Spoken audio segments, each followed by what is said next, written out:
বিসমিল্লাহির রহমানির রহিম। আসসালামু আলাইকুম ওয়া রাহমাতুল্লাহি ওয়া বারাকাতুহু। আল্লাহর রহমত, এই শব্দটা ভাবতেই আমাদের হৃদয় ভরে ওঠে। আমরা কি কখনো ভেবেছি আল্লাহর রহমত আসলে কত বিশাল? আমরা যতই ছোট হই, আল্লাহর রহমত আমাদের থেকে অনেক বড় এবং অমেয়। আল্লাহ তাআলা পবিত্র কোরআনে বলেন, আমার রহমত সব কিছুকে আচ্ছাদিত করেছে। সূরা আল আনাম 127।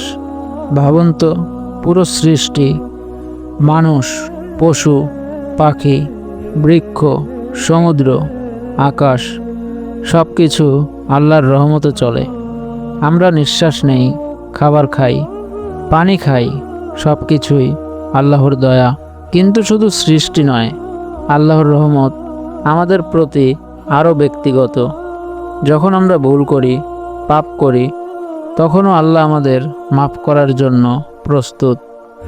রাসূল সাল্লাল্লাহু আলাইহি ওয়াসাল্লাম বলেছেন, যে ব্যক্তি আশা রাখে আল্লাহর রহমতে, আল্লাহ তাকে নষ্ট করেন না। তিরমিজি। এই হাদিস আমাদের শেখায়, আল্লাহ কখনো আমাদেরকে ত্যাগ করেন না। আপনি যতবারই ভুল করেন, তিনি ক্ষমা করার জন্য প্রস্তুত থাকেন। আল্লাহ তাআলা আরও বলেন, নিশ্চয়ই আল্লাহ যার প্রতি রহমত করেন সে অত্যন্ত ক্ষমাশীল। সূরা আল আমর 156। আমরা অনেক সময় হতাশ হই। আমরা মনে করি আমাদের পাপ খুব বড়, কিন্তু আল্লাহর রহমত সব পাপের চেয়ে বড়। আল্লাহ আমাদের রিজিক দেন, স্বাস্থ্য দেন, পরিবার দেন, বন্ধু দেন। আবার আমাদের প্রতি এমন করুণাও রয়েছে যে কখনোই আমরা একা নই। আমাদের বিপদে, দুঃখে, বেদনায় আল্লাহই আমাদের সাথী। আল্লাহর রহমত সীমাহীন।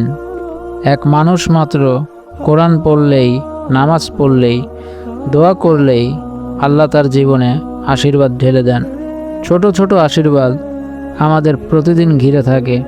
আপনি হয়তো লক্ষ্য করেন না, কিন্তু তা থাকে। আল্লাহর রহমত লাভ করা সবচেয়ে সহজ বিষয়।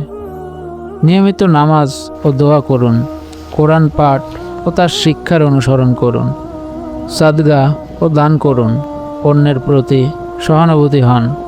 মনে রাখুন, আল্লাহর রহমত বিশাল এবং চিরস্থায়ী। যখন আমরা তাকে স্মরণ করি, তার পথে চলি, তখন তিনি আমাদের জীবনকে আলোকিত করেন। আল্লাহর রহমতকে কখনো ছোট ভাববেন না। এই রহমত আমাদের জীবনের প্রতিটি কোণে, আমাদের দুঃখে, আমাদের সুখে, আমাদের পরীক্ষায় সবসময় বিরাজমান।